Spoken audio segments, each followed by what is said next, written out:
welcome everybody. We are here tonight for another incredible Living Chassidus event. For those of you who are new here, Baruch Hashem, Living Chassidus has been for around in Crown Heights for almost 10 years. We're like a month and a half short of our 10-year anniversary. So save the date that's coming up. We're going to make a big event, and we're very, very excited. The goal of Living Chassidus is two-pronged: the living, the Chassidus, and the combination of both. So here in Crown Heights, Baruch Hashem, Crown Heights is a central, it's the center location for Chabad Lubavitch movement, and we are the hub. We have 770, and we're right by the aisle, and this tends to be the place where many singles come to spend the time period after seminary or after yeshiva, and then here's the place where they find their spouse. Be'ezus Hashem, it should be very soon for everyone. And throughout the last 10 years, our goal has been to be that, in a certain sense, community center, Chabad house style location, where we help women, young women and newly married women, through these beautiful stages in life. The bubble of seminary tends to pop at some point or another, and then we live in the outside world life, and here we are. So we create classes, we create support, we create community. And one of the things that we've seen over the years is that during this time period, many women spend it very focused on getting married or very focused on their career, and hopefully also very focused on keeping up their spirituality and their connection and the relationship with Hashem. But many times we reach the next level in our lives, and we kind of wish that somebody would have told us. Somebody would have told us about women's health. Somebody would have told us about women's health. Somebody would have told us about pelvic floor, about pregnancy, about nursing, about postpartum. And many times we spend that time period kind of learning fresh and brand new as we're living through those experiences. So our goal with the life skills series that we run during the fall and the winter seasons are to really give women the life skills that they so desperately need, and not many people are really talking about, especially not the singles. And I believe, and through the support of our mashpiyim and through the support of our rabbanim, we have been encouraged to continue to give this information for singles, newly marrieds, and in this call, from what I understand, we also have some parents that are curious. So we have lots of interesting, curious souls. But the goal of Life Skills Series is really to give you the skills and give you the information now when you're single, so you can think about it and process it, and then feel empowered as soon as you reach that stage in your life. So I want to give a huge thank you to all of our donors and our sponsors.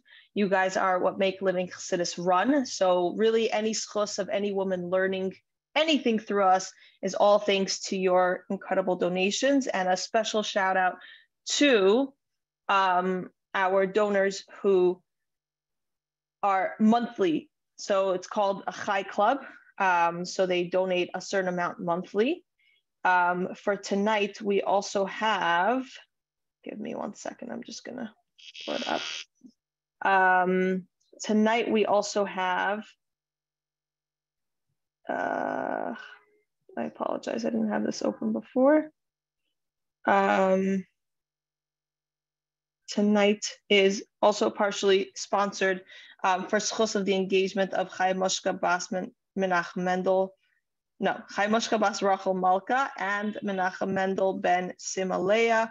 May they be blessed with a home overflowing with joy, and may they bring joy to others. So a huge thank you for that. Now, tonight's incredible guests are, one of them has actually been my friend for several years now, thanks to a connection with my home birth midwife, Kristen. And she, out of the blue, she said, I have this amazing person who I feel like you'd connect so well, And it's funny to say it this way, but I think she made a great friend shidduch. And Judy Ribner and I have known each other for a few years now, and I absolutely love her everything, her personality and her knowledge and her background. And I think it's such a breath of fresh air to meet from midwives who know the lingo, who know the lifestyle, who know what our life is all about, and bring that level of comfort into the midwifery world within the Frum community.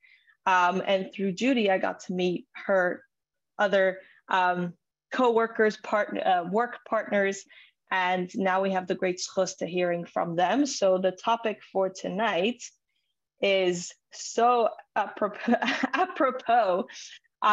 Grill the midwives, get your most burning questions answered. And we're featuring the midwives from Holistic Midwifery New York, Judy Ribner, Rochel Cohen, Malki Schuler. And we're so happy to have you here. Okay, so firstly, thank you so much, Michal, for inviting us, because it's an incredibly privileged experience to be professionals who have unique professional backgrounds, right? We've each seen hospital births and we've attended home births, both. And to share with women who are being surrounded by a society in a hospital, we're excited to share. So we can jump right in. Should we each introduce ourselves? And okay, so I'm Judy. I am a home birth midwife. Today I was actually born. It's my birthday. My mother birthed me with Lamaze. I'm very grateful. I was a product of a peaceful birth. And I went to nursing school. I then went to midwifery school at SUNY Downstate, where I met Malki Schuler. That was quite a number of years ago. And then I went to NYU, where I got my doctorate, called a doctorate in nursing, and it was focused on midwifery research. So, hi, I'm so thrilled to be here. I'm giving it over to Malki and Rachi, my sister midwives, who I've had the most humbling privilege of attending so many powerful, peaceful births with. When Hashem shows up, it's in their merit, not mine. So I want to give it over to them. Happy birthday. I'm so sorry. I didn't realize today was your birthday.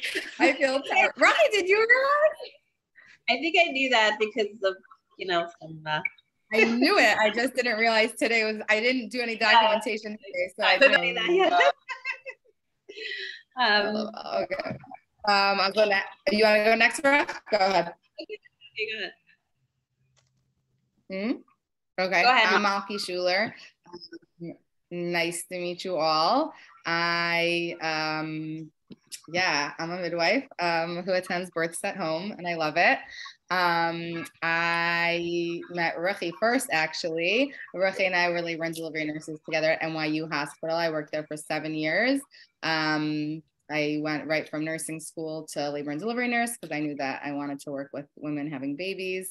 And then I went to midwifery school while I was working as a nurse. And then now I'm a home birth midwife, and I love it. And I was just saying the other day, I had gone like a little bit of time without being at a birth.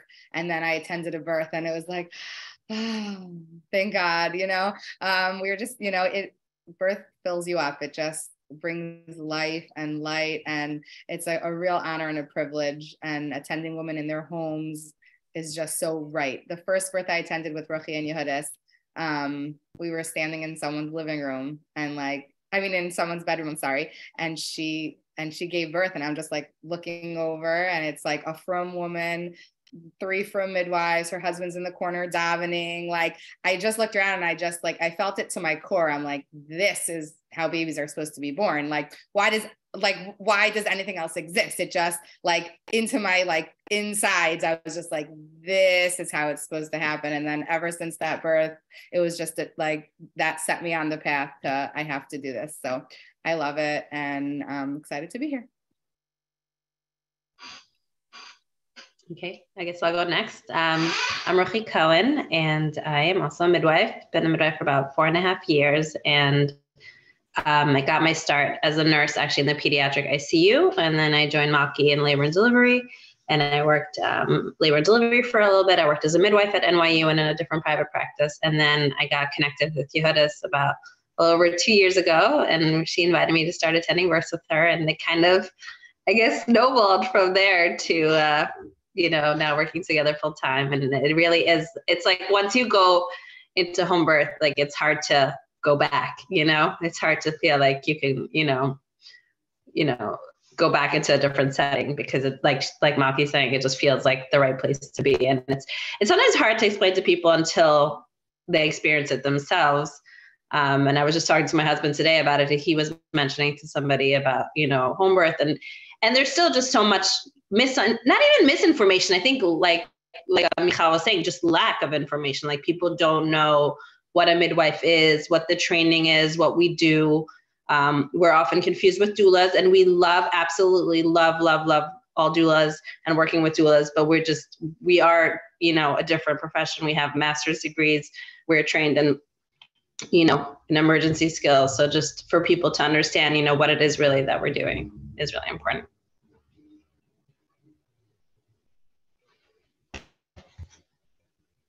Oh, you're muted again. Okay, I muted myself, so there shouldn't be an echo. Michal, how would you like us to do this? There were a number of questions, important questions that you submitted to us in advance that we all have the list of. Should we go through one by one?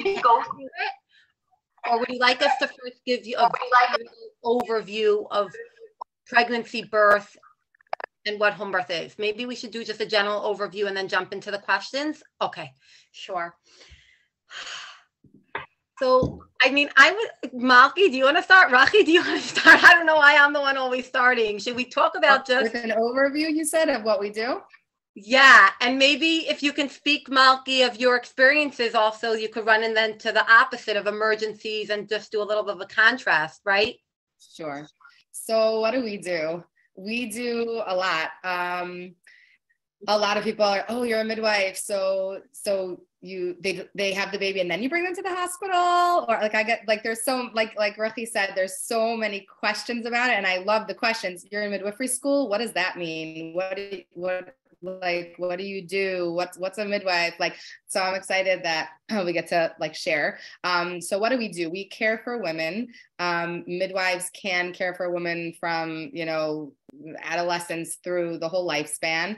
Our practice tends to focus more on the, prenatal, intrapartum, postpartum care. So that's like women come to us when they're pregnant, and we care for them throughout their pregnancy. They don't need to see any other healthcare provider. There's no doctor they have to see. Us, the midwife. Care for them pregnancy. They don't need to see any other provider. There's no doctor they have to see. Us, the midwife. Our care for them. I'm going to echo that. So we see women. Women. Better? Okay.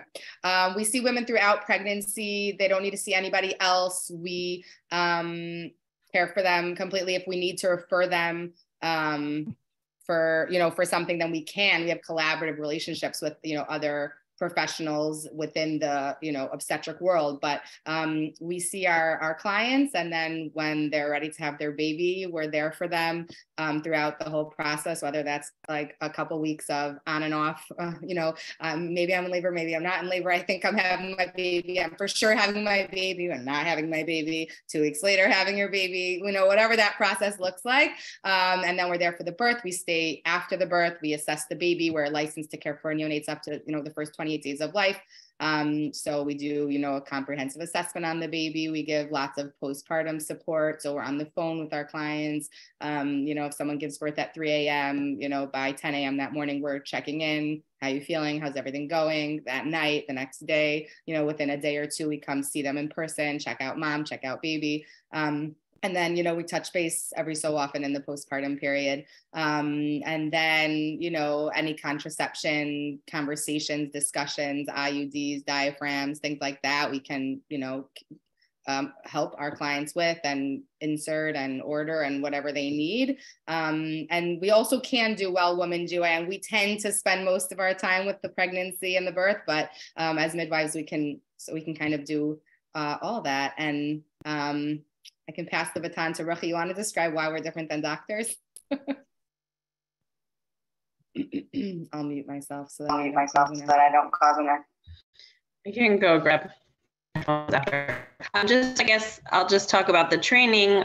There are different pathways to midwifery, but in New York State, all midwives do have to have a master's degree. And most midwives are certified nurse midwives, which means that they have a bachelor's in nursing and a master's in midwifery. There's a direct entry program where you could become a midwife without being a nurse first, but it's still a master's degree. So everybody is definitely at has a high level of training, a few years of BA plus, 2 to 3 years of midwifery school. There's a certain amount of births and, prenatal visits, postpartum GYN visits, and everything that we have to do during our training in order to be considered, competent in midwifery. So that's just important to know in terms of the training. Why are we different than OBs? It's basically juxtaposing the midwifery model of care versus the medical model of care. The medical model of care when it comes to pregnancy is when we look at childbirth and pregnancy as kind of a pathological state, an illness, problem waiting to develop. And so a lot of the visits and also, the monitoring during labor and postpartum is really focused on trying to find a problem, treat a problem, always being concerned that something is going to go wrong, and also feeling like the more you do, we were talking about the other day, that you as the doctor, the provider, are keeping the woman and the baby safe, and you have to do more and you have to supervise more, and more is better. Versus the midwifery model of care really gives the power back to the woman, and we talk about pregnancy and birth as normal physiological processes that we are created to do, and that as midwives we're here to support that process, not to save you, not to save your baby, but just to be there as a supportive guide in the pregnancy. And our goal really is on some level to do less, to not mess with things, because most of the time if you just leave things alone and don't intervene, things will develop smoothly, whether it's labor or pregnancy or other things. It's just in that sense, we kind of believe that less is more. Not that we don't need to monitor, we still monitor when women is in labor. We're obviously there, obviously to supervise and to be there, but really the lechatchila is to do less and to just observe and support versus intervening and doing, I would say.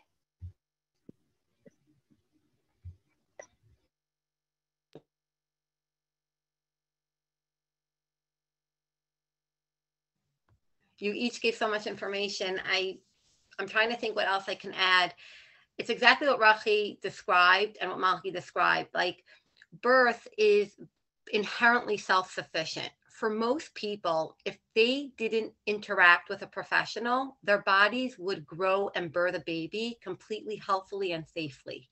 Now we monitor, so we honor the wisdom of the process, and we recognize, like Rochel said, that when you treat it as a miracle and don't intervene, that's usually when it works best. But we also are clinically astute and attentive and screen all women to identify the minority of them who do develop a complication and benefit from a higher level of care or benefit from a level of intervention that we can provide. We don't have this long list of mothers whose lives we've saved, and we don't have this long list of babies whose lives we saved. Birth is not that dramatic. We had 2 women give birth with our practice this week, right? We usually, the births just happen, and it's a gentle, uneventful, peaceful experience where the woman is upright and mobile during her labor, gets into a shower as she pleases, eats and drinks as she pleases, doesn't get a routine IV. We listen into the baby once every 30 minutes during the labor process, and in the second stage of labor once every 15 minutes, unless there was something in the heart rate that indicated we should listen more closely. And when it comes time to the birth, she births by her instincts. She's not directed how to push. She gets into the position of her choice. We do our utmost to prevent tearing so that it's not common that we need to stitch somebody up. And when the baby's born, we hand the baby to its mother. Now, there can be situations where intervention becomes indicated in a home birth setting, even though nobody created the trouble, even though it wasn't our interference that set the person up for the complication. There can be, within the natural process, a time that it doesn't work perfectly. And that's why we're there. We're there for those unlikely events. Well, we're there for everyone so that we could give them that support and reassurance and be a loving presence. But from a safety perspective, we're really there for a small minority of the people. Well, only a small minority of our mothers will actually need us skills-wise. And when we are needed, we step forward, right? So we come equipped with first-line medication for a hemorrhage if someone's bleeding too heavily, second-line medication, third-line medication, IV. We have neonatal resuscitation equipment. We have the skills and experience that if we needed to resuscitate, we would. Like if we needed to help a baby breathe, we would. We bring a birthing center worth of equipment to every birth. Usually we don't need it, but it's there for in case we do. We bring suture equipment, and in case we needed to stitch somebody up, we have it. We have the lidocaine. We bring a catheterization kit. Is it likely to be needed? No, but if it were, we want to have it. So having a baby at home in an industrialized country is not a rebellion of Western medicine. It's a cautious use of Western medicine, that we're coming with the philosophy that the less we interfere, the better it will work. But if it doesn't work out perfectly, you have a qualified professional who's trained for a home setting and is not dependent on the infrastructure in a hospital. Can there be a situation where an emergency arises at birth, at home, despite the fact that nobody set the mother up for trouble? She wasn't given drugs during labor that could cause the heart rate to go down. She wasn't lying on her back. Can there be such a situation? Absolutely. And if a midwife, a qualified midwife who's in a home setting cannot competently deal with that emergency, it exceeds the bounds of the home setting, she will facilitate a timely, seamless transfer to a hospital.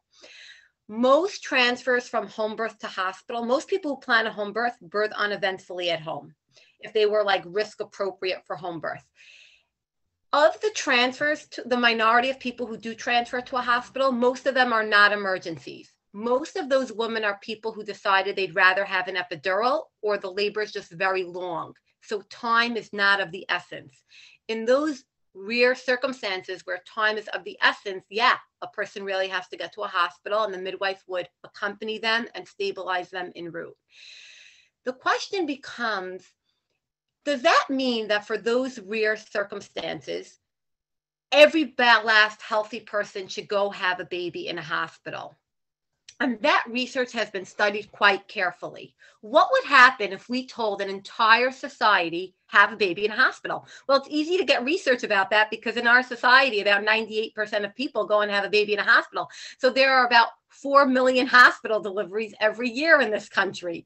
So let's look at that research. And if it's okay, I wanted to screen share what it would mean, what the risks would be associated with universal recommendation of hospitals, right? There are risks in being in a hospital from the routine interventions that are used there, that when people choosing a home birth should realize it's not about choosing where can I give birth that it will be risk-free. There is no risk-free birth anywhere. Life has risk.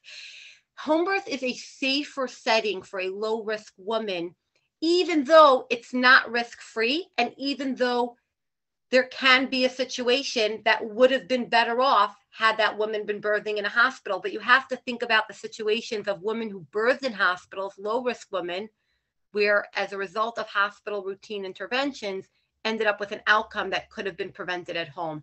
And that needs to be weighed. So I did I prepared some resources in advance for everyone to see them. with their own two eyes. I don't want anyone to trust us. It's not just from our clinical experience that we've been in the hospital and we've seen emergencies that could have been prevented with home birth care. I want everyone to read the data for themselves.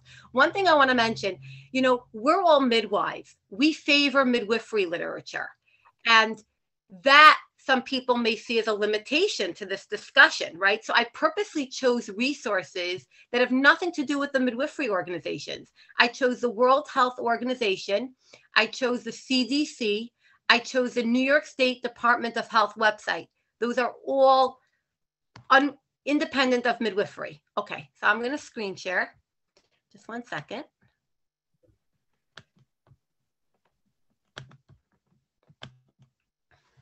Okay, does everyone see my screen? Okay. This is from the World Health Organization. They're stating that the ideal rate for cesarean sections is to be between 10 and 15%. As cesarean rates rise toward 10% across the population, and that means a broad population, that doesn't mean specifically low-risk women. That includes people who have triplets and people who have multiple medical conditions. As the C-section rate rises toward 10%, the number of maternal and newborn deaths decreases, right? C-sections can save people's lives. When the rate goes above 10%, there is no evidence that mortality rates improve. So a cesarean rate of above 10% does not improve health outcomes as per the World Health Organization. Now take a look at what they're describing here. Cesarean rates are rising globally. In the United States right now, by the way, we have a 32.1% C-section rate as of 2021, according to the CDC. So that means we're more than triple what the ideal threshold should be. That means the majority of cesareans in this part of the world were unnecessary or preventable and were not life-saving, or only became life-saving because of the interventions that were used during the labor process that set the person up for trouble, and that person needed to be rescued from it. So we're more than 300% higher than what's ideal. And the World Health Organization is describing there are countries that are even worse off than the United States. There are countries, and this is just unbelievable, countries like the Caribbean, there's a 54% C-section rate. They're projecting to have. Western Asia, 50% is projected to be the cesarean rates there in the coming years. There are 5 countries right now, according to the World Health Organization, that have more C-sections than vaginal births. Dominican Republic, Brazil, Cyprus, Egypt, Turkey. So, right, cesarean sections now outnumber vaginal deliveries. So utilizing intervention cautiously and appropriately is where you have the best clinical outcomes. Overusing intervention is not the safest thing for people. And I find it quite interesting that one of the most common questions that Michal said she's been getting and is sent to us is quite aligned with one of the most common questions we get at consultations with prospective couples. People routinely ask us about safety. So let's take a look here. A hospital, we said, in the United States has, on average, more than triple the necessary and appropriate cesarean rates. Most maternal deaths, this I got from the Maternal Mortality Review from New York State's Department of Health. The most recent one that I was able to pull was 2014. I wish I had something more current. What are like the real catastrophic events when people are worried about safety, those rare circumstances? Ironically, they're disproportionately, 60% of them, related to cesarean sections. Let's look at New York State for a minute. Oh, I don't think it's going to let me click on it because this is blocking it. But I think the point that's self-evident from mainstream medical resources is that walking into a hospital is not risk-free. Walking into a hospital puts a person at risk for over-intervention. And that over-intervention, whether it's an unnecessary induction, whether it's an unnecessary augmentation with Pitocin use during labor, whether it's an unnecessary breaking of someone's litter, it puts people at risk for emergencies they may not have ever had before they walked into the hospital system. And I think that's really important to balance when talking about home births. that the alternative is not risk-free. Can I give that over, Malki or Rochel, to, I think, Malki, you're up. If you can speak a little bit of the emergencies you've witnessed, what has led up to them, and what you've seen of home birth, so that people who are concerned of safety can recognize that the discussion of safety has to be more well-rounded. Thanks, Malki. Unmute. Ah, okay. Sure. It's funny. I was gonna like interject and be like, I have something to say about a lot of people, just like in general in my life, not even professionally, they'll be like, oh, but I know someone. And then they launch into like a story about something horrible that happened. And they're like, they wouldn't have been in the hospital.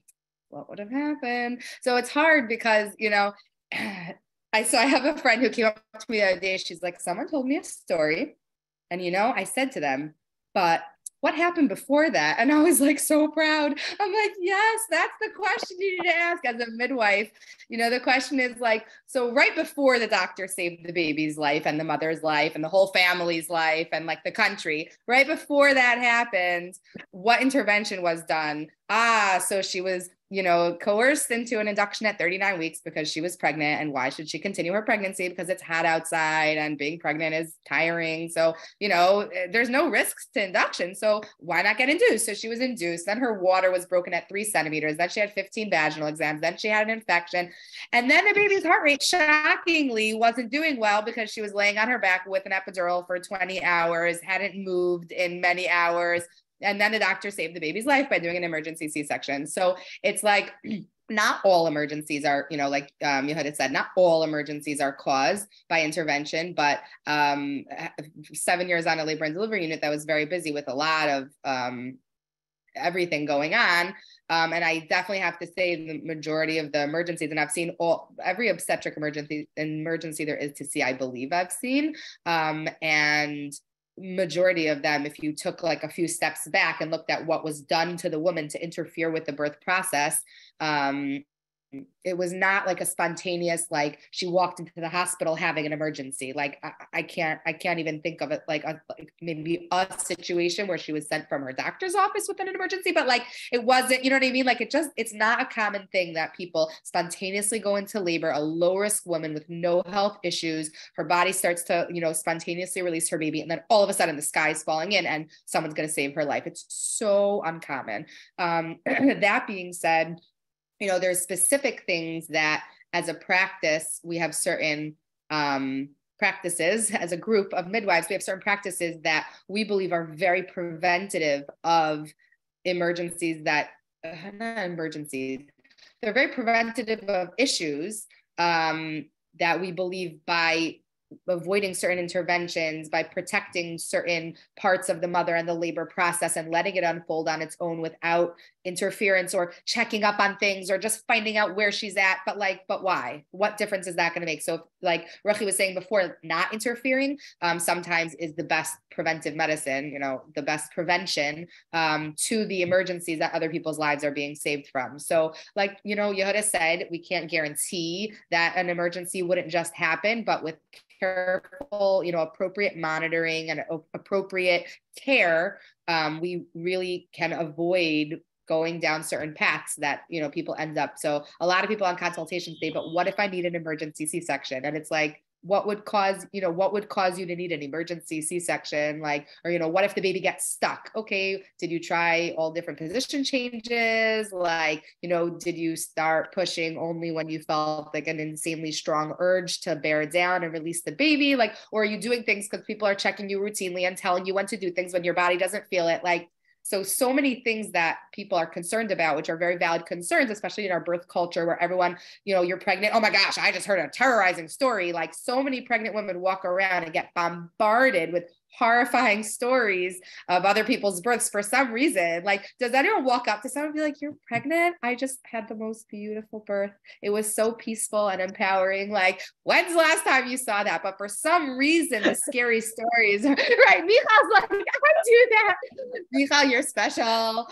But yeah, so I feel like our culture is also very like, so people show up with their first pregnancy and they come to, you know, they come to a consultation and they have all these fears that like are have just been crammed into their brain. So they're valid, and we're happy to address any specific ones. Someone put a chat, what about the cord being around the kid's neck? That's a variation of normal. We've had it many, many times at home, and the baby's heartbeat was perfect in labor. Everything was fine. We just unwrap it when the baby's born. I believe Yehudis one time had it wrapped around like 4 or 5 times around the baby's. Yeah, for sure 3 times. It's a variation of normal. Can that sometimes cause the baby's heartbeat to, to fluctuate during labor or during pushing? Yes. So, there's things we can do to try to alleviate the stress on the baby. And also it depends, how. Oh, so many good questions are popping up. It's hard to finish my sentence when I'm reading them. I'm going to pass the buck here. Rochel, do you want to address cord prolapse? And what if someone's 2 weeks overdue? I love that question. We'll come back to that one because that's not an emergency. And sepsis we can talk about. Oh, wow. Okay, good questions. Rochel, I'm passing the buck. Okay. I'm gonna just echo everything that Malki said. And one of the main things I think that people talk about is like, what if the baby's heartbeat just goes down like very quickly, very rapidly, emergently, and we really don't see that at home so much. Maybe because we're not using Padosa, people don't have girls, people are moving around, so it's very rare. And in general, study is laboring, having position changes and things like that, it's prevented. And also in general, it's generally not just like emergency scenario where like the baby's doing like beautifully and the heartbeat is beautiful, all of a sudden everything just kind of just like goes downhill like immediately. It's more like a slow process, and that is like a situation where maybe we would consider that for if we were like monitoring this baby and we were trying different position changes in the baby. I would have loved to hear, Rochel, what you were saying. I'm hoping your glitch gets resolved. I just want to share that I used to drive an old car, and I was in the mechanic too often. And at a certain point, I got fed up with trusting. So I started to drive a newer car. And one of the hardest parts of being at the mechanic was I knew that any maintenance and repair that the mechanic was recommending obviously increased his profits. And then I felt like I wanted to get a second opinion. But if my car wasn't driving, how can I get my car over to another mechanic to get a second opinion? Fee for service is the way mechanics are paid, where every item of intervention they offer increases their reimbursement. And that's exactly how hospitals are paid in the United States for the most part. And because the dominant reimbursement model in the United States is fee for service, it incentivizes intervention use. So when a person walks into an American hospital, basically your insurance card is taken, and every IV, every medication, every intervention is coded for, billed for, and your insurance card gets billed like a credit card. So it's not such a shock that in that context of healthcare economics that we see an unnecessary use of over-intervention. Like, I want people to realize that when they're in a hospital, they should want to get a second opinion, not different than I wanted to get a second opinion when I was in the mechanic shop, because there's the same incentive there. I also wanted to mention that people have asked us, like, what if my Wooders release? Will I need an induction? One of the benefits of birthing outside the context of an institutionalized setting is that, firstly, there's a higher ability for us to individualize care. We're not as tied to protocol as we would be if we were practicing in a hospital. But the guidelines related to clinical care for a home birth setting differ than they do in American hospital. And let's say you break your water in advance. That's like a typical example. About 10% of women release their water before going into labor. It's a variation of normal. American hospitals, there's active management. It means we recommend an induction in New York. Are there some hospitals that they wait 12 hours before inducing? Yeah. Are there hospitals where they'll wait 24 hours? Some, but that's not what the actual research says. Like, our guidelines are that if the fluid is clear, the baby is term, The heart rate is good. We could wait 96 hours without any increased risk for infection if we do 0 vaginal exams. And I'm giving one small piece of how a healthy pregnancy that at the end of pregnancy has one variation of normal, just by birthing at home with a qualified home birth practice really can protect the person from an unnecessary medical induction and the cascade of intervention that can result from it. The induction rate right now in the United States is a little bit over 29%. Also, ladies, like the percentage of people who walk into a hospital and have a physiologic birth, one that's not interfered with and instinct-led, is a small minority. And that is the safest kind of birth for a low-risk woman, typically. I want to show you the data on are there benefits to home birth somebody has submitted. And this also, I'm going to share my screen so that everyone can see it for themselves. First, I'll just summarize it. Home birth is a safer setting for a low-risk woman in an industrialized country who gets prenatal care. It's not as safe as the hospital. It's safer. For the woman, it reduces interventions and risks from minor risks like tearing and needing like a more significant tear, like 3rd or 4th degree, to major risks like blood transfusion, postpartum hemorrhage, and major surgery. So for the baby's perspective, the rates of perinatal death are very low for low-risk women at home, and they're comparable to that of low-risk women in a hospital setting. Rates of resuscitation for newborns born in hospitals is higher.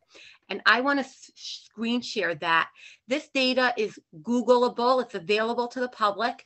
If you put in the search terms, New York State best practices for community births, it's going to come up.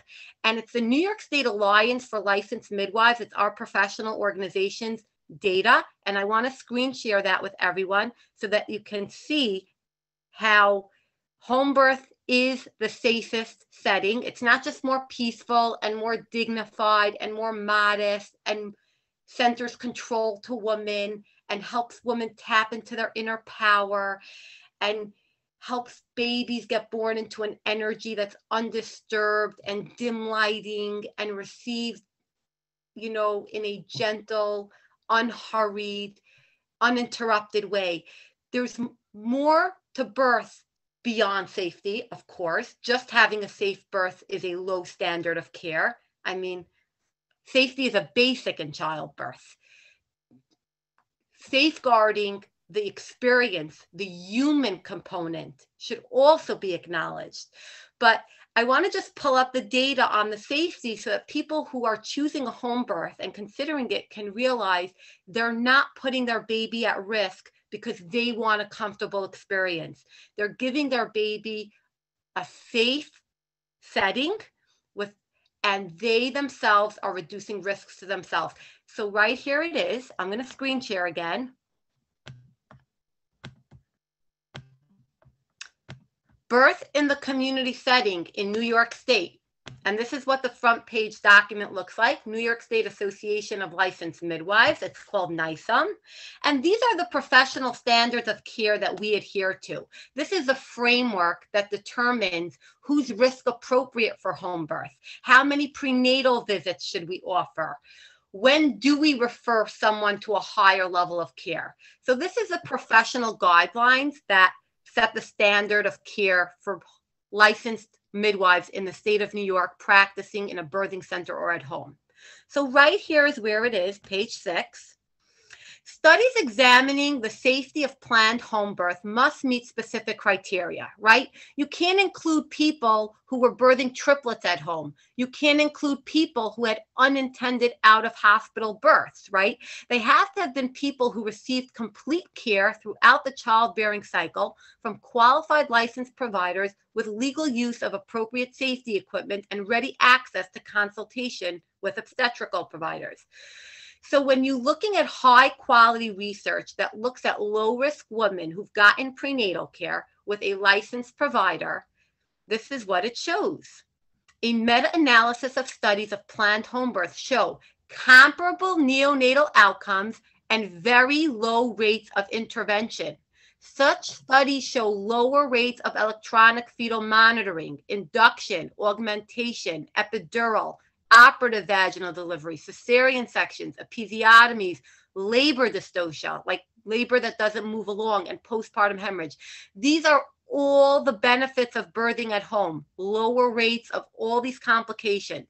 Newborns born at home have lower incidence of resuscitation. They're less likely, a baby born at home in a planned risk-appropriate home birth is less likely to need help to breathe compared to a baby being born in a hospital. And rates of perinatal death are very low and are comparable to those in hospital births. I think something also is really important to talk about. I just read to you data that was drawn from many, many thousands of planned home births and many, many thousands of planned hospital births for low-risk women. We don't make clinical recommendations from one horror story. Part of evidence-based practice is predicated on biostatistics and the science of epidemiology, which means you look at outcomes across large, statistically significant populations. And that's where this home birth data is being drawn from. So to Malki's point, can there be a situation where one individual who is risk appropriate for home birth had an outcome that could have been prevented in a hospital? Yes. It needs to be balanced by what the risks would be going to a hospital across large samples of people. I want to mention that people asking us about safety for home birth are right for asking us. Safety is so important, but isn't it curious that when people interview an OB, it's just much less likely that they're going to ask the OB their outcomes? How many people have ended up in an ICU? How many babies under your care? How many mothers under your care? Were those outcomes preventable? There's like a cultural prejudice that if it's in a hospital, it's safe. And that's what we're here to awaken people to, that looking at data from the World Health Organization, from the CDC, from the New York State Department of Health website, it's obvious that bad outcomes are disproportionately related to intervention, and that intervention in this part of the world is disproportionately overused relative to what would be considered safe. And I think that looking at statistically significant populations of people is the way to make sound, rational clinical recommendations, not by focusing on one specific incident.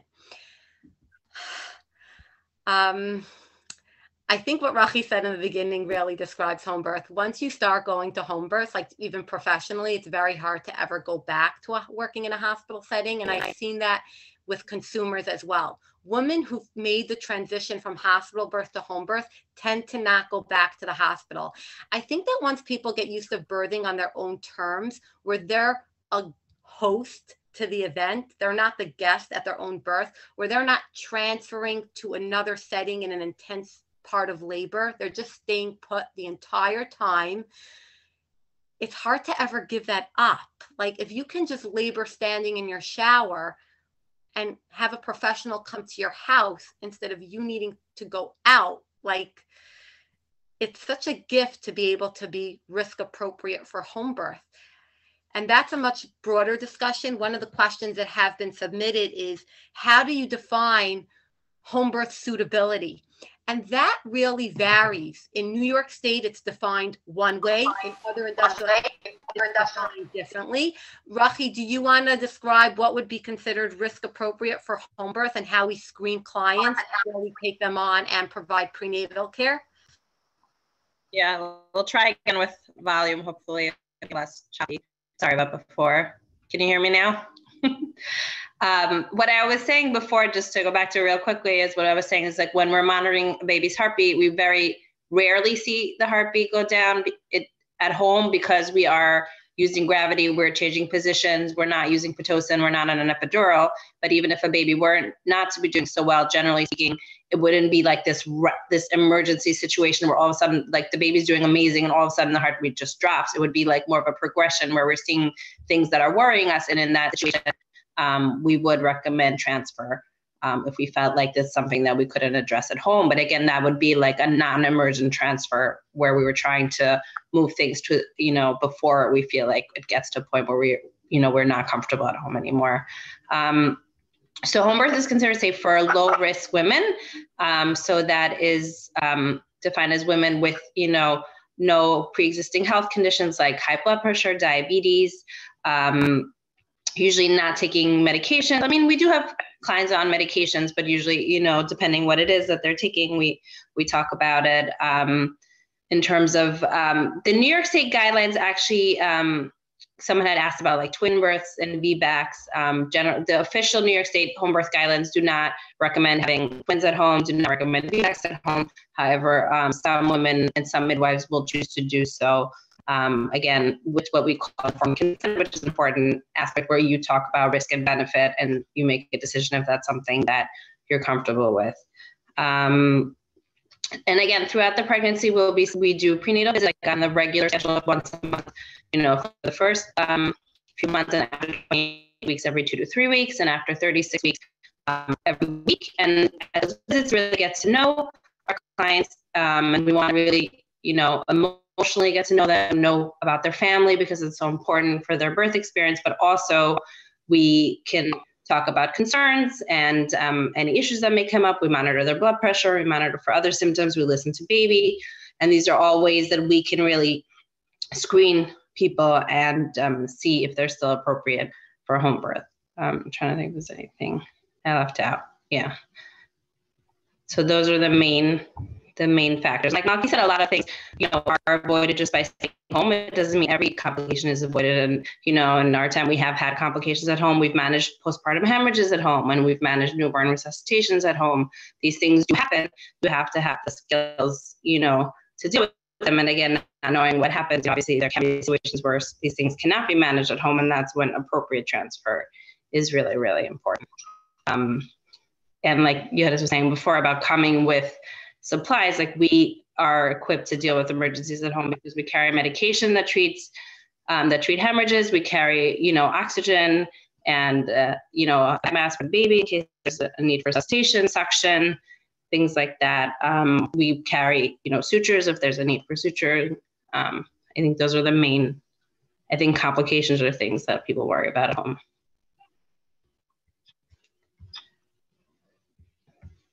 I think you had us want to say something.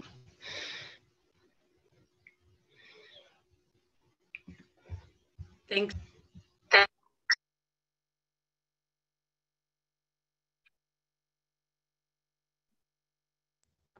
Thanks so much, Rochel, for that. I wanted to just address a few other questions that were submitted in advance to our discussion. One is, does insurance cover home birth? Yes, a lot of private insurance is covered, and in New York State, Medicaid covers home birth. So how to pick a qualified home birth midwife. And that's really important because not different than in any other batch of professionals, it matters that you have the right fit personality-wise, that you're philosophically aligned, and that you're choosing someone who's skilled and qualified. You ask pointed questions at an interview. You try to use your instincts. You can interview a few practices and speak to people who've birthed with the practice, and then gathering all that information, you make an informed choice. I do want to also mention that somebody had submitted a question, what are the benefits of home birth? And I love that question because it's not just about like it reduces unnecessary intervention and that it reduces complication rates.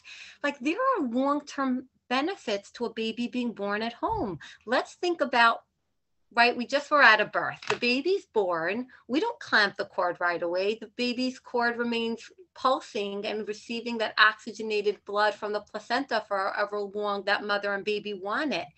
The baby has immediate skin-to-skin contact. The baby's being born in the microbiome of a home. The breastfeeding success rates are higher for home birth compared to hospital birth. The baby's not being exposed to Pitocin use during labor, right? It's an ACOG, mainstream medical guidelines that Pitocin use during labor is associated. They couldn't establish causation, but there's an associative relationship with autistic spectrum disorder, right? Like a baby's in a vulnerable stage of development in utero. Any medication that's given during labor, you have to consider what are the subtler long-term side effects that are not easily measurable in the labor and delivery unit, right? Just because they're discharged home officially as uncomplicated, is there follow-up 5-10 years down the line to know this child's neurodevelopmental outcomes, to know this child's emotional intelligence, to know this bonding between mother and baby. So there's so many variables to home birth that cannot easily be quantified on quantitative research. And what I've really showed people here is quantitative research, not qualitative research. It doesn't speak of the human experience. So what are the benefits to home birth? How do you measure empowerment?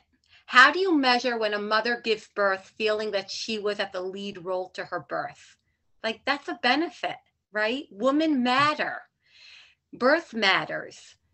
We were at a birth where, you know, we got the call to come, and we called the client to let her know what our ETA is based on Waze. We offered her, would you like our assistant who lives closer to your house and just a few minutes away head over before us? And she said, yeah, that would be reassuring. Our assistant headed over to her home. She listened to the baby's heartbeat before we got there. By the time I arrived, the mother was already in an intense zone of labor. And I just slipped into the bathroom completely silently to not interrupt her instinct as she continued to labor in the shower with hot water pressure on her back to give her relief in a standing position where gravity's helping her baby come down. And she was able to birth her baby right there, right by her preference. Like, do I want to say that she possibly would have had a medical induction in a hospital? Possibly, just based on the gestational length. So just by choosing a home birth, she was like the embodiment of that literature I just showed you, that it reduces induction rates. But aside from the safety component, it's like she's being tucked into her own bed, owning an experience where she was honored like the queen. And I want women to realize that you deserve that. Birth is not a medical procedure. Birth is inherently a physiologic process. And when it's honored that way, in most situations, it can and should be that. And to be able to welcome a new family member into your home, where the older children are not separated by their mother for a day or two. Their mother never left. They get to greet their new sibling in their mother's bed the next morning. Like, there's a seamlessness to that. There's a gentleness to that. That's how it was designed to be. That's how the natural process is, that it should be part of the routine of life birth. It's countercultural. We're not in the Netherlands, where about 15% of people give birth at home. We're in the United States, where less than 2% of, the population gives birth at home. And if you're interested in having a home birth, I would recommend, firstly, people could watch the documentary, The Business of Being Born. And I'd recommend surrounding yourself by a community of other like-minded women who themselves have given birth peacefully and powerfully. Are there any questions? Oh, somebody asked, can you do somebody's asking about ultrasound. By New York State's home birth guidelines, I'm not familiar of any specific requirement to have an anatomy scan in order to have a home birth, just so you should know that. It's the recommended part of prenatal care to have an anatomy scan, but I'm not familiar with any guideline saying that somebody who doesn't have one is disqualified from home birth. Can we give a blood transfusion at home? No, but I have to say, Baruch Hashem, we've been part of a busy practice. We've never had to transfer a mother to a hospital for a hemorrhage. One of the benefits of hemorrhage, of home birth, is reduced likelihood of a hemorrhage. Yes, a hemorrhage can still happen at home. Yes, we are prepared and qualified to treat that at home. If a person were to hemorrhage to the point that they required a blood transfusion, that would necessitate a transfer to a hospital because we don't come with a blood bank. But thankfully that is rare, and thankfully we've never had to do that. But it could happen. Like I said, someone could be transferred for that. It's just being at home is going to be protective in the first place. Any other questions that we think we should, any other questions? Yeah, that Michal had asked me to address some of the questions. Sure. So I'll hop on. One of them was meconium aspiration. So that's a great question. For people who don't know what meconium is the first stool that the baby passes. And typically babies pass the first stool after they're born. It's like a thick, black, tarry stool. Sometimes babies pass meconium inside, and there's different reasons why they do that. Sometimes babies do that just because they're, mature. So at a certain point, they like release their stool. And sometimes babies do it if they have a moment of distress, which is usually like, let's say, interruption to the blood flow in the cord. So they're not getting oxygenated for a second, and they have like this physical stress response, and it releases, and they release stool into the water. So when a woman's water releases, the typical color that it is like a clearish color. Sometimes it's pinkish if they're having, surges that are causing dilation and there's a little bit of blood there. So that's a normal color. If it's any, green, brown, yellow, those things indicate that the baby passed meconium at some point. Now, there's no way to know in labor when you're looking at that fluid if the baby, if it was a recent. There's ways to evaluate if it was more recent or less recent, but that doesn't necessarily give providers information as to like, will this baby come out and cry and breathe totally fine, or will this baby need a little extra assistance clearing the airway and breathing? So, depending on the consistency of the meconium, depending where the woman is in her labor progress, depending on, if it's a first baby or not her first baby, depends on so many different factors. There's no textbook answer. Depends on the consistency of the fluid, the color of the fluid. So it's an evaluation. This is why, as providers, even though, like you had said earlier, like we believe that most birth will unfold uncomplicated and you don't need us, but it's why I'm not running around telling everyone you should just birth on your own in a field.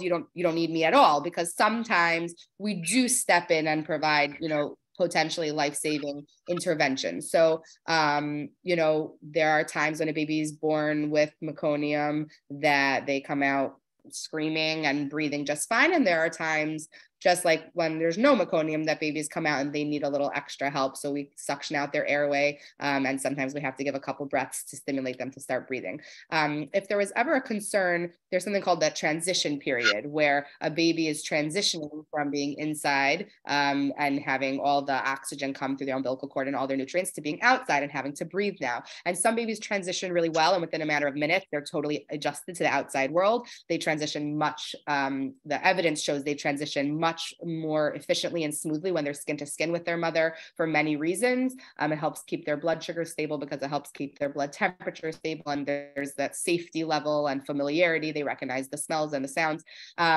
But some babies don't, have some trouble with the transition period.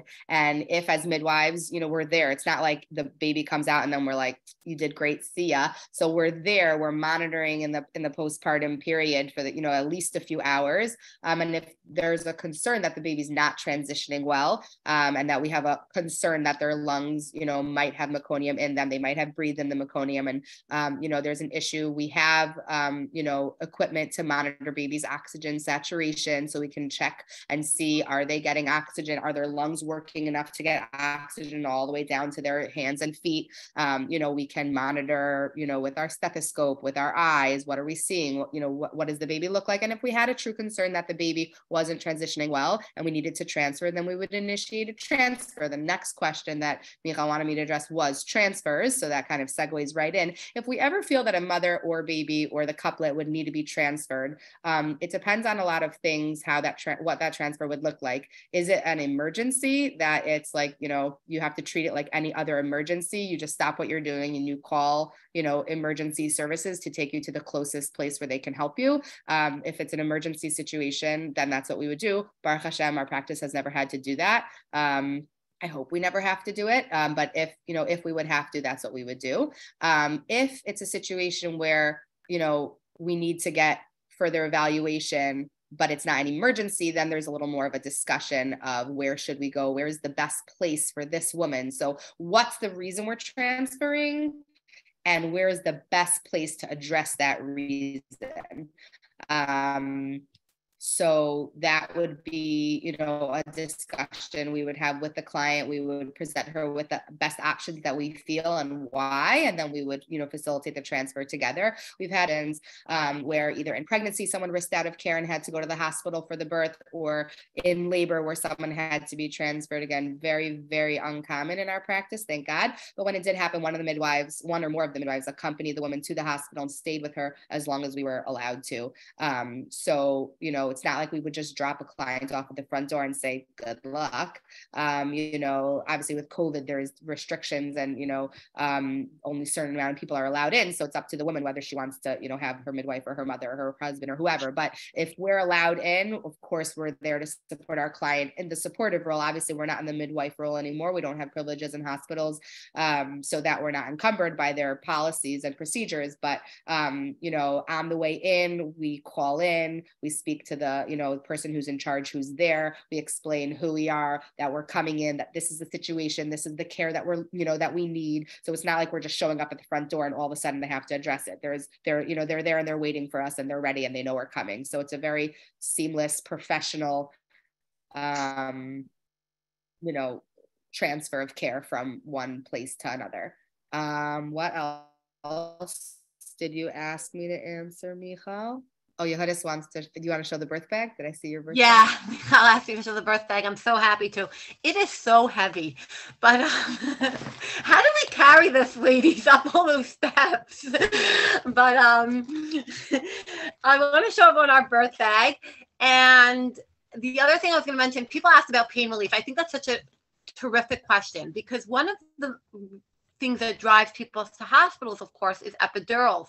You can't get an epidural at home. The medications pose risk both to mother and baby that require ready access to an operating room. It would not be considered risk appropriate to be in a home setting taking such risks with exposure to those drugs.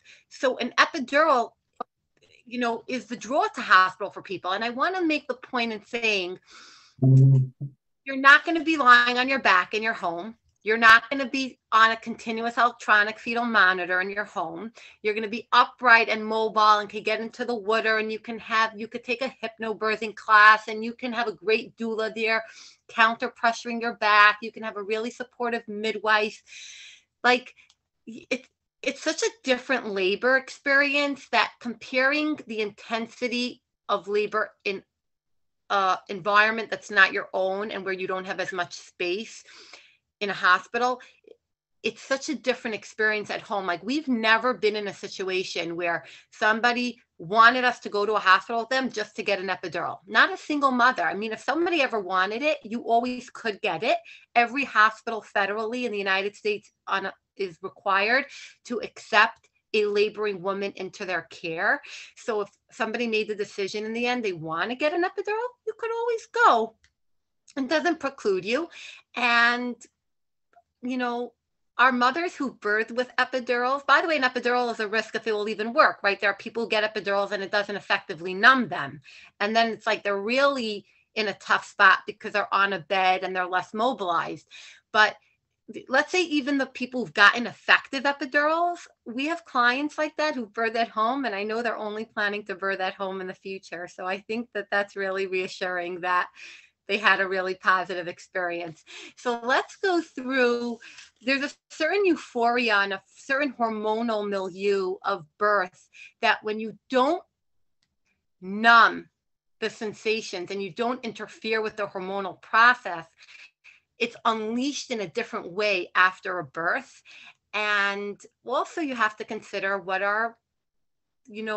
what are your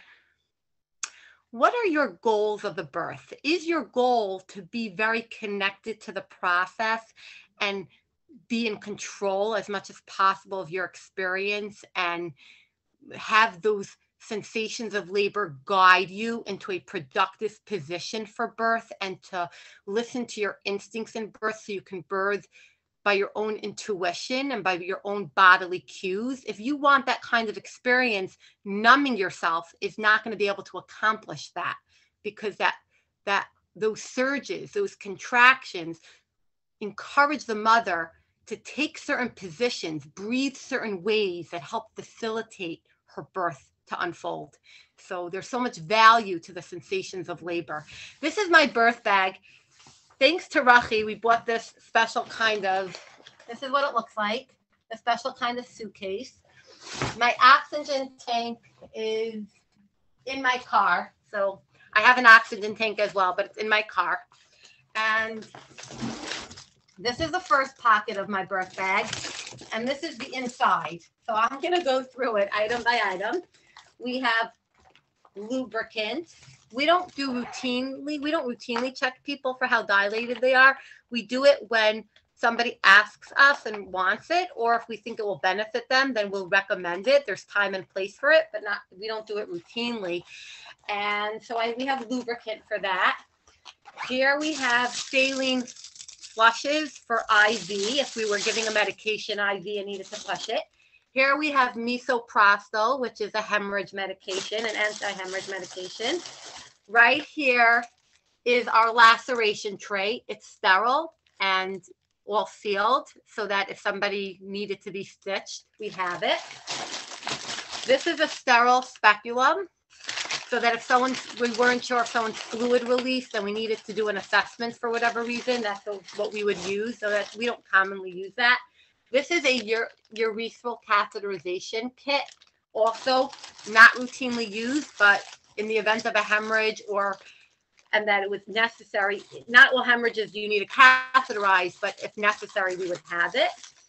This is starter IV equipment to start an IV. This is a sharps box so that we can properly dispose of any needles. This is a light that I wear at my head, on my head. So if we're checking for someone, if they tore, we can have good visualization. Sometimes we'll wear it at the birth if it's a darker room. These are tubes, blood tubes, because if somebody has Rh negative and we want to test the baby's blood type, we take from the cord at the end and we send it off to the lab so that if they're going to want or need RhoGAM, we have the results back in time to give them the medication within the ideal 72-hour time limit. You can take RhoGAM at beyond 72 hours, but it's optimal to do it within 72 hours. By the way, to clarify about VBAC, a number of practices in New York City do attend VBACs. Someone who's had, this is a New York State's home birth guideline, someone who's had a history of vaginal birth and cesarean has better outcomes across all outcome measures than a low-risk first-time mother. So there's different types of VBAC. There's VBAC for people who've previously had a vaginal birth. There's VBAC for people who have had a VBAC already. And then there's VBAC for people who have never had a vaginal birth and have not had a VBAC, meaning they've never had a vaginal birth prior to the cesarean or after the cesarean. New York State's guidelines say that they should make a decision based on shared decision-making and informed consent, where they're weighing the risk benefits of being home versus the risk benefits of being in a hospital. So it's more of like the gray area of home birth. Twins is not within New York State's home birth guidelines. There are industrialized countries that do support twins births at home, and on the basis that it reduces maternal morbidity. It's safer for the mother to birth at home, the twins, but it does increase risks to the twins, the babies themselves. New York State does not support it. There are home birth practices in New York where a person can have a twins home birth. Much like Rochel said, it's shared decision making. Those people are making their own, choice. Our practice does not attend twins. Someone asked us what would happen if we had a surprise twin at home. I mean, right? Not too common, but this is blue cohosh. This is for someone who's trying to get into labor. It's an herb that can be beneficial. This is homeopathic cauliflower.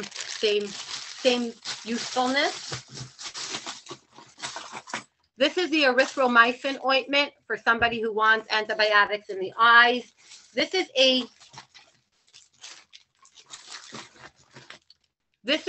cefazolin.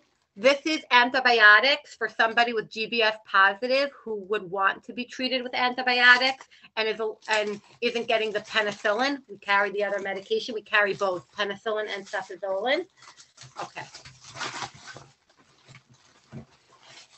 This is the oral vitamin K for somebody who doesn't want to give the IM vitamin K, the shot of vitamin K, and is declining that and wants to give something. So that's oral vitamin K. These are syringes so that if somebody needed a shot of Pitocin or a shot of Methergin, we're able to draw up those medications and administer them. Pitocin and Methergin are both meds that we carry as part of postpartum hemorrhage management. We don't give Pitocin during labor in a home setting. That requires ready access to an operating room. That requires continuous electronic fetal monitoring. It wouldn't be risk appropriate to give Pitocin in a home setting. It requires ready access to the infrastructure in a hospital because it poses risks to both mother and baby. Pitocin given postpartum is within the standard of care for home birth. So I just want to make that distinction. We carry postpartum. We carry Pitocin for postpartum use.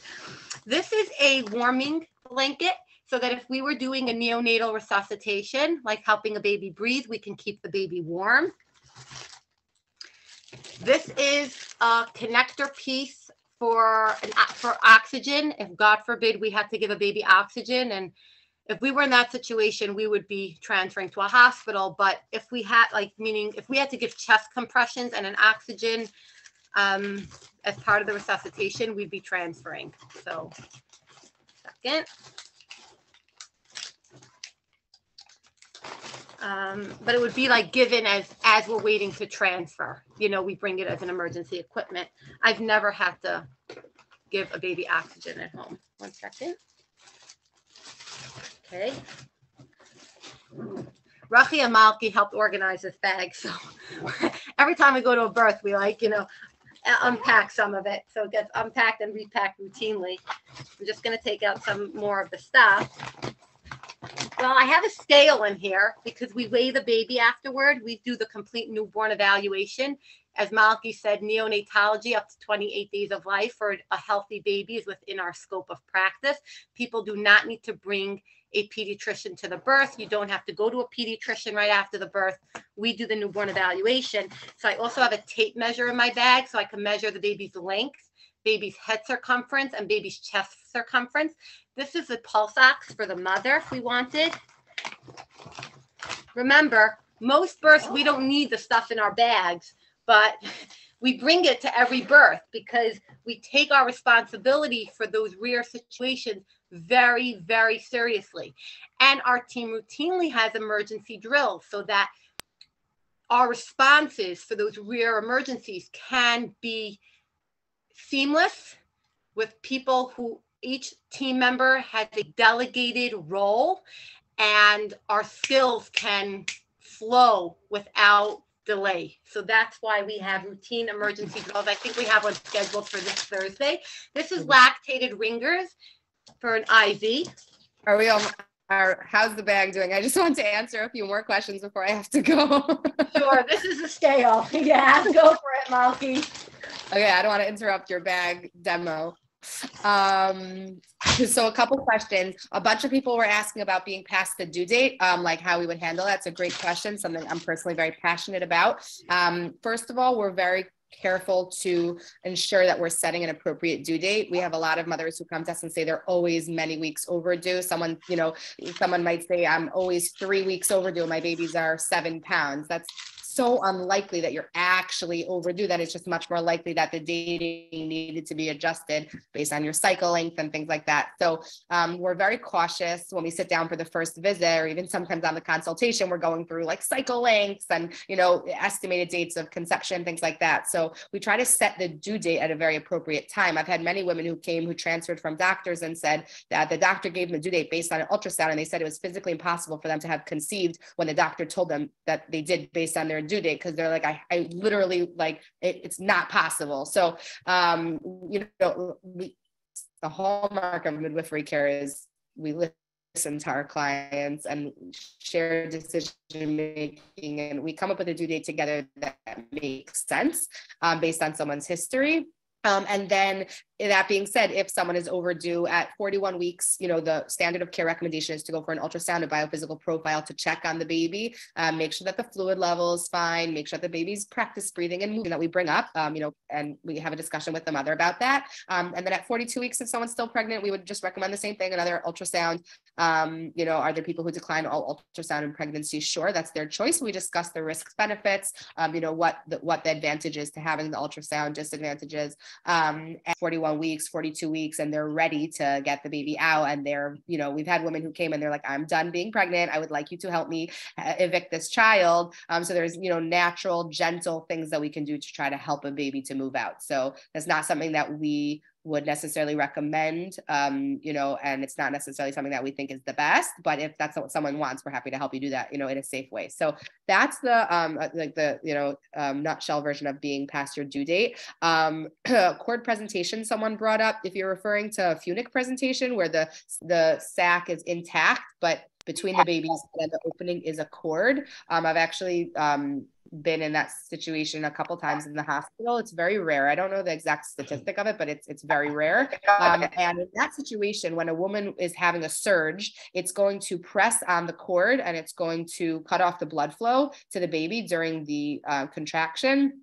And that it's monitorable, if that's a word, on the Doppler. So when we're at a woman's labor, we're listening according to the evidence every 30 minutes, like you had said earlier, during active labor, and then every 15 minutes during pushing for a low risk woman. And that's mainstream medical literature. That's not midwifery literature. That's the, you know, mainstream research says continuous fetal monitoring during labor increases risk of C-section and increases the rates of C-section and doesn't save babies. So intermittent fetal monitoring for a low risk woman who doesn't have an epidural, who's not on a Pitocin, who's not being induced, is appropriate, and it's just as safe as the continuous, and it saves mothers from unnecessary surgery. So if you're listening and there is that if there's that Funic presentation that, you know, someone's concerned about, the heart rate would dip and it would be unfixable. So even with position changes, even with IV fluids, we would do everything we could to fix it, you know, safely at home. But if we couldn't fix it, that would be someone that we would transfer to the hospital. So yeah, and you can feel it. We don't do exam contraction. Likely we would do an exam, I would imagine, unless there was a really strong reason not to check how far along she is and see if she's remote from delivery or if we can, you know, expedite delivery in the home setting safely, and you feel the cord there. So if that's what someone's asking, in terms of cord prolapse, which we discussed earlier, it's extraordinarily unlikely that would happen. An indication in of a situation where someone's yeah. Ladies, we're gonna have to go because we're on call tonight.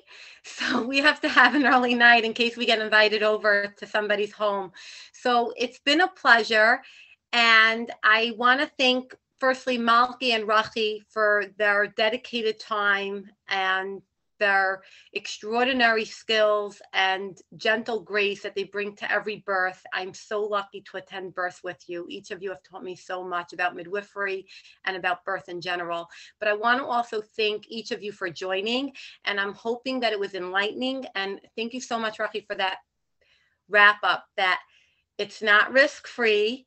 It's appropriate for the people who want it and are risk appropriate for it, and that they should be supported in their choice, and that options are available. And is it okay, Michal, if we call it a night tonight? Okay. I hope this was really, really helpful. Malki, do you want to share one last bit? Sure. Do I have anything to say? I think that there was a lot of stuff on the chat. I can't even keep up because I'm trying to like keep up with this and the chat at the same time. I guess my message would be that home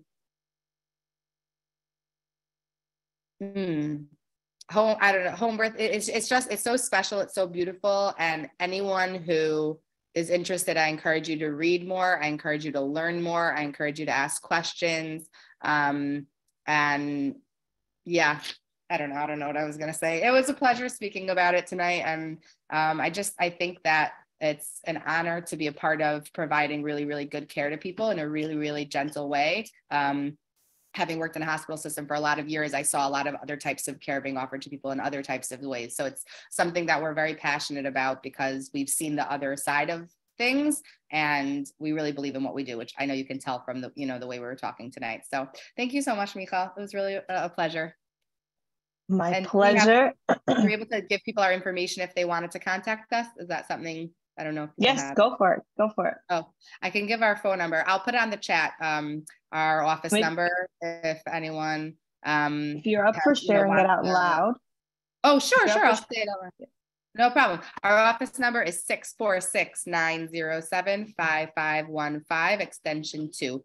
Adele is our fantastic secretary who's happy to answer questions. If people want to have a consultation with us, if they're considering using us and they have specific questions to themselves, or to their birth or their pregnancy, we're happy to answer questions. Like you can see, we're an open book. We're not hiding anything. We're not pretending anything. So yeah, we're always happy to talk with people about birth. Thank you so much. Awesome, my pleasure. If I can just thank you guys, and on behalf of the entire Limit Chassidus and all the amazing women that are going to gain so much live now and B'ezras Hashem in the future with the recording. Awesome. Thank you so much. Thank you everyone for joining us tonight, and B'ezras Hashem to be continued. Thank you. Have a good night, everybody. Bye.